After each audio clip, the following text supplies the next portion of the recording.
Iremos iniciar agora uma aula a respeito de radiciação.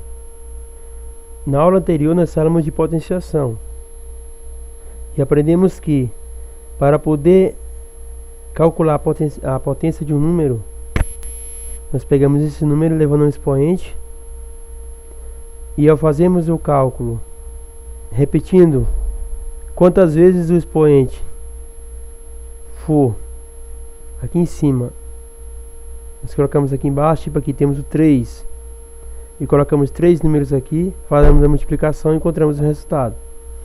Para calcular a operação inversa, nós calculamos a raiz cúbica de 8 e vai ser igual a 2. Então, nesta aula iremos aprender como calcular essa operação inversa, seguir de suas propriedades, de forma que você possa compreender melhor o conteúdo.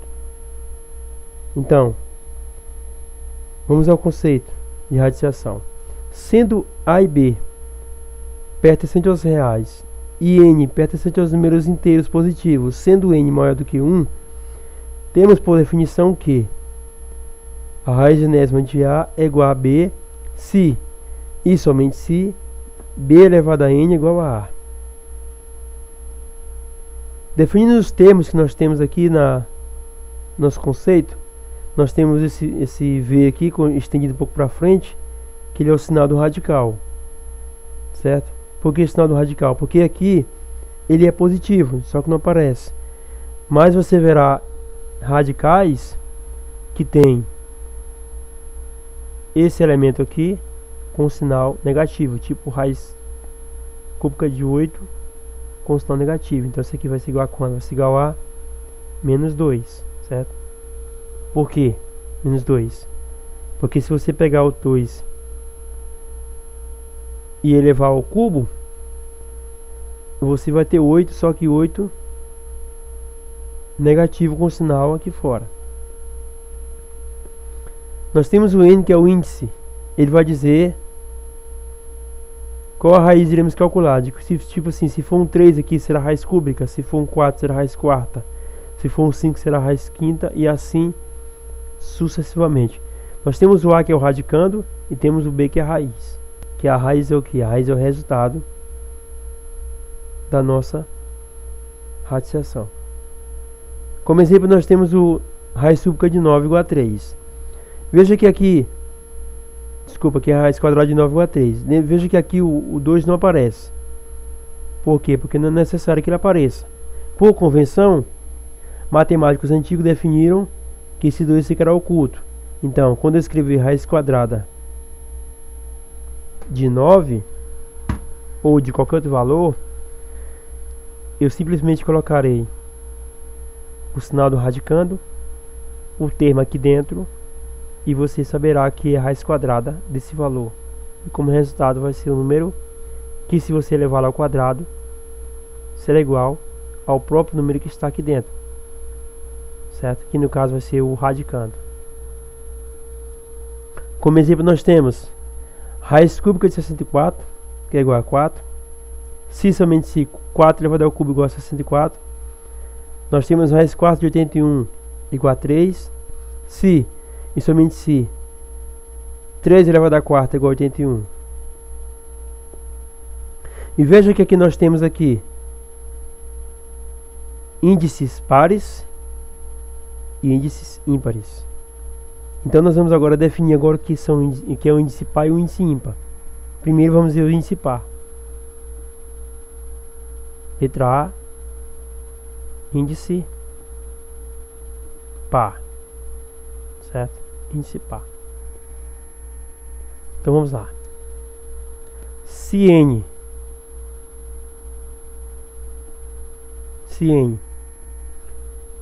é par, todo número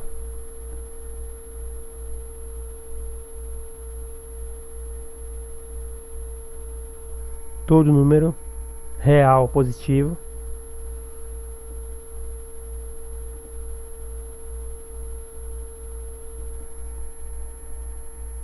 tem duas raízes.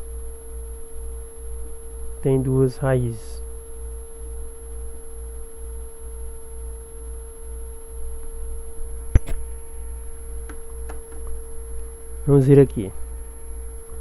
Observe que se eu tenho, por exemplo, menos 7 elevado ao quadrado, isso aqui é igual a menos 7 vezes menos 7, que vai ser igual a menos 7 vezes 7 igual a 49, certo? Igual a 49. Veja que o sinal de dentro elimina o de fora. Então nós temos o que? Que menos e menos vai dar mais. Lembre-se que eu ensinei em aulas anteriores que sinais iguais multiplicando dá um sinal positivo. Sinais diferentes dá um sinal negativo. Não precisa estar decorando um monte de sinal, basta lembrar disso aí. Sinais iguais multiplicando é positivo. Sinais diferentes multiplicando vai ser negativo. Nesse caso aqui ele vai ser positivo. E nós temos mais 7, certo? Ao quadrado igual a mais 7 vezes mais 7, que vai ser igual a mais 7 vezes 7, 49. Novamente, sinais iguais, resultado positivo. Então, o que você tem aqui? Você tem dois valores aqui, duas raízes, certo? Que só troca o sinal. Tem um menos 7 e tem um mais 7. Então, como o resultado de uma operação deve ser único, vamos convencionar aqui a raiz quadrada de 49 é igual a 7, certo? E menos raiz quadrada de 49 é igual a menos 7. Foi o que eu ensinei para vocês na aula anterior. Então veja que você pode ter o seguinte, que a raiz quadrada de 49 ela pode ter dois resultados. Pode ser mais ou menos 7. Por quê? Porque se você pegar tanto positivo como negativo e elevar ao quadrado, o resultado será um valor positivo, porque o índice ele é par. Onde é que eu aplico esse conceito? Porque o maior problema hoje dos alunos de ensino fundamental, ensino médio, não digo nem de ensino superior, porque no superior você aprende a aplicar isso aqui, quando chega na sala de aula que o professor passa o conteúdo, eles ficam perdidos porque não sabem onde é que é aplicado, certo? Muita gente até desiste de estudar porque não sabe onde aplicar. Então vamos lá. Onde é que eu aplico isso aqui? Vamos lá. X menos 7. Vou colocar x ao quadrado. X ao quadrado menos 7 igual a 43.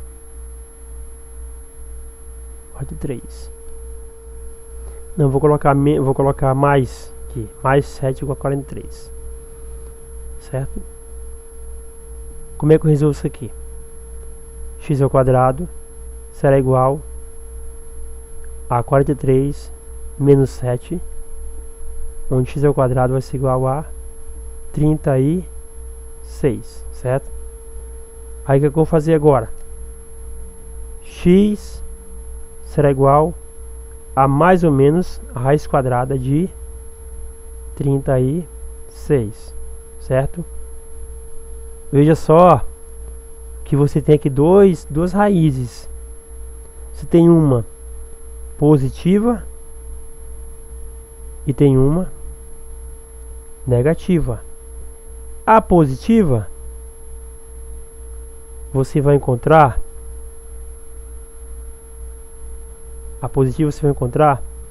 o sinal mais 7.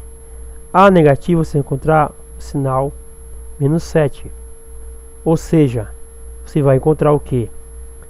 Que x vai ser igual a mais ou menos 7. Por que mais ou menos 7 e não mais e menos 7? Porque na lógica você estuda que o ou ele é aplicado da seguinte forma, que tanto um como o outro eles são verdadeiros. Já o e não pode ser aplicado por quê? Porque você não pode colocar os dois como verdadeiros ao mesmo tempo. Tipo assim, vou dar um exemplo aqui. Eu posso dizer que eu moro em São Paulo ou moro no Rio de Janeiro. Por quê? Porque eu posso morar numa cidade ou morar na outra. Certo? Ou posso estar em uma cidade ou estar na outra. Mas eu não posso dizer que eu moro em São Paulo e moro no Rio de Janeiro, porque não posso estar em dois lugares ao mesmo tempo. Por isso é que eu digo que o ou ele é usado e não o e. Outra coisa que o ou é usado, por quê? Porque quando nós estudamos aqui, teoria de conjuntos, você estuda o seguinte, que quando você tem a intersecção de dois conjuntos, digamos o conjunto A e o conjunto B, intersecção, a intersecção ela vai ser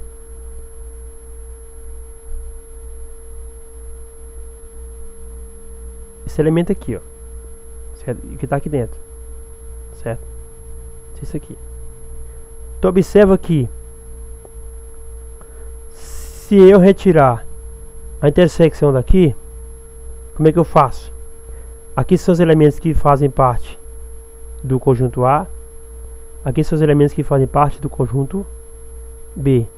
E aqui são os elementos que fazem parte da intersecção de A com B. Então como é que eu faço para poder entender isso aqui?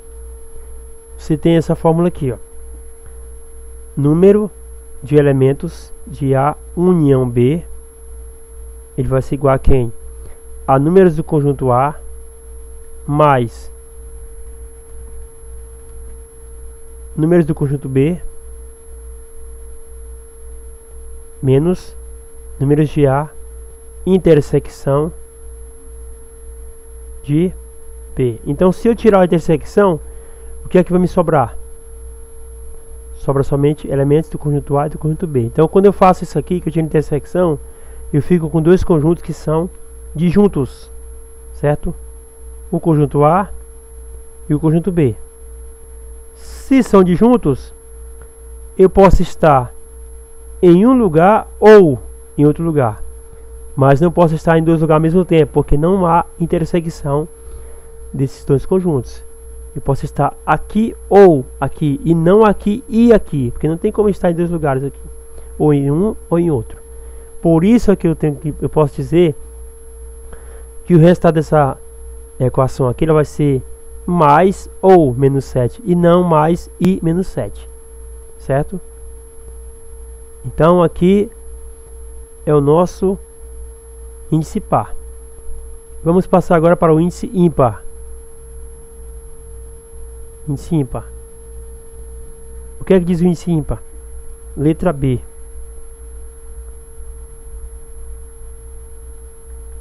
Índice ímpar.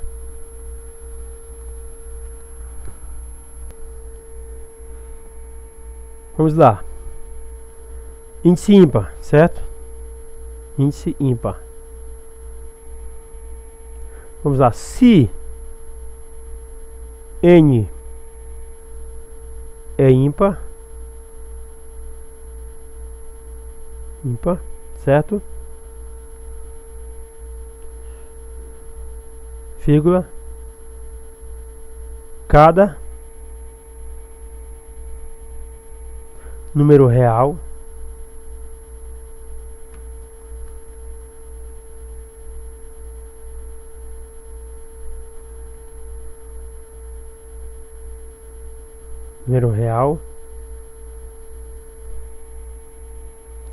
tem apenas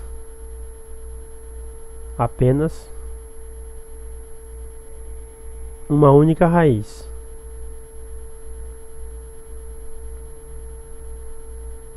Única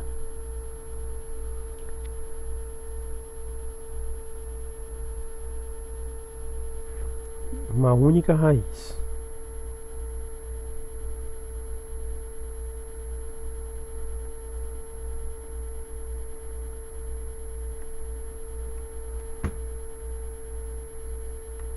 Certo? Então vamos lá. Como exemplo, raiz cúbica de 8 é igual a 2, porque 2 ao cubo é igual a 8. Raiz cúbica de menos 8 é igual a menos 2, porque menos 2 ao cubo é igual a menos 8, certo? Menos 8. Por que a raiz cúbica de menos 2? Não, por que menos 2 ao cubo é igual a menos 8? Vamos lá, vamos dizer que desenvolver isso aqui.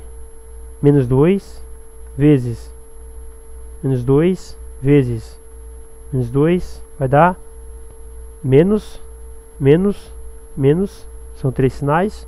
1, 2, 3. Certo? 2 vezes 2 vezes 2 dá 8.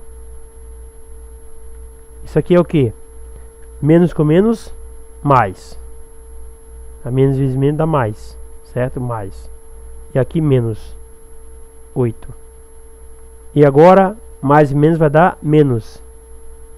Certo? 8. Tá aí. Então, por isso que dá menos 8. Então, para resumirmos, vai acontecer. Vamos ver o seguinte: que radicando positivo vai ser o que? Raiz positiva. Vamos soltar aqui para nós vermos o radicando. Quem é o radicando? O radicando é quem? É o A, certo? O radicando é o A. Então nós fazemos aqui que a raiz enésima de A é igual a B. Então se A for maior do que 0,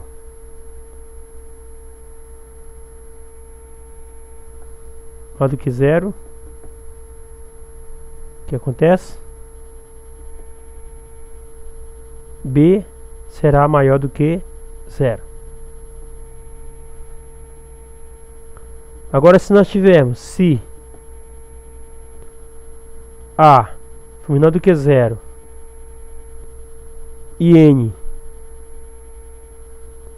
for par, certo? Não for ímpar, e se for ímpar,